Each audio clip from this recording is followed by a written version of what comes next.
In late 1967, Martin Luther King Jr. delivered 5 lectures for the Canadian Broadcasting Corporation. At the time, the FBI was running an active program to discredit him, intercepting communications, spreading disinformation to journalists and former allies, and working to isolate him from the institutional support the movement depended on. King knew this. He delivered the lectures anyway. The trumpet of conscience covers everything he had been building toward across a decade of writing and organizing: the war, the white moderate, the economic structure, the role of young people, and the method he had argued for since Montgomery. This video covers what was in them, and what the response to them revealed about how institutional power handles arguments it cannot answer. COINTELPRO, the FBI's counterintelligence program, was not primarily a surveillance operation. Surveillance was the tool. The goal was disruption, identifying the people and organizations making structural arguments about American society and neutralizing their ability to make them. King was the program's most prominent target by 1967, but he was not the only one. The Black Panther Party, the Southern Christian Leadership Conference, the Student Nonviolent Coordinating Committee, and dozens of other organizations were all active targets. The program used forged letters, planted informants, coordinated leaks to the press, and direct communication with employers, landlords, and institutional funders to isolate, discredit, and destabilize. The mechanism is worth understanding on its own terms because it is not historically unique. Institutional power does not typically respond to structural arguments by engaging with them. It responds by targeting the people making them, questioning their motives, their character, their associations, their funding. The specific tools available change across eras. The goal does not. When a figure emerges who is making an argument that structural change is necessary and building the organizational capacity to pursue it, the response from the institutions that benefit from the existing structure tends to follow a recognizable pattern. King was not the first person that pattern was applied to. He was not the last. The face changes. The argument changes. The tactic of targeting the person rather than answering the argument is consistent. By late 1967, King had lost the support of the White House, had been publicly condemned by major newspapers that had previously supported the movement, and was watching former allies distance themselves from his anti-war position. He was also organizing the Poor People's Campaign, a multiracial march on Washington demanding federal action on poverty. The lectures he delivered for the CBC that autumn were made in full awareness of that context. 2 of the 5 lectures covered arguments King had been making in concentrated form elsewhere. The Vietnam argument, that military spending was displacing domestic investment, and that the war was draining the resources the communities the movement was fighting for depended on, appears in the trumpet of conscience in a compressed form that assumes the listener already understands the stakes. King was not introducing the argument. He was restating it for an audience that had been watching the same pattern play out and needed the framework confirmed, not explained from scratch.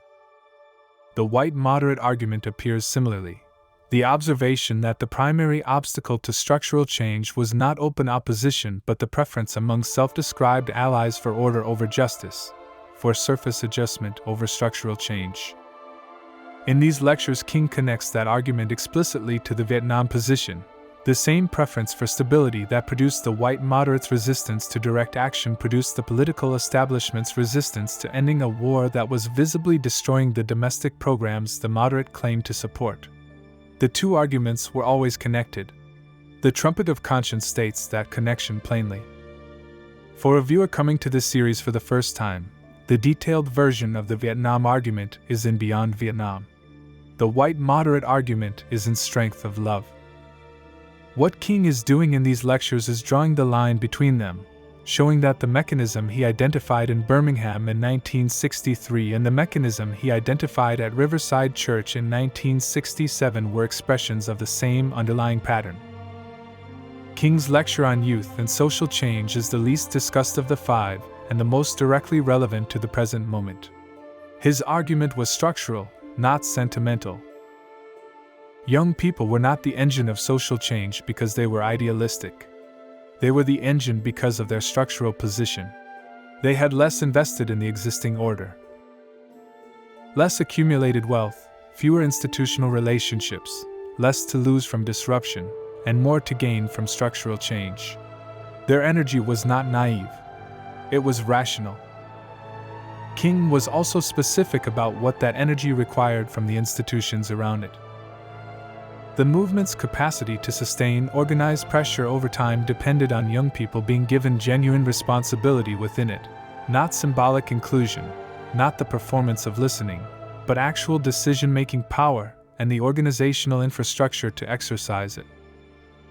The movements that failed to do this, he argued, lost the energy that made sustained pressure possible. The demographic driving the electoral shifts of recent cycles is the observable present-day version of that argument.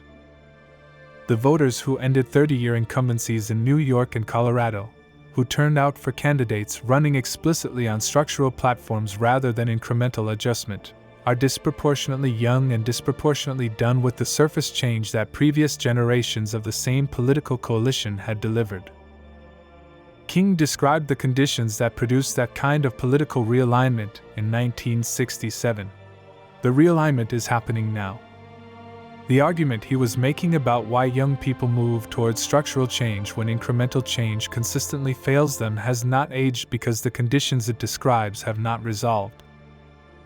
The Poor People's Campaign was King's attempt to build what Montgomery had demonstrated was possible: sustained, organized, multiracial direct action, at a national scale, aimed at the economic structure rather than at a specific legal target.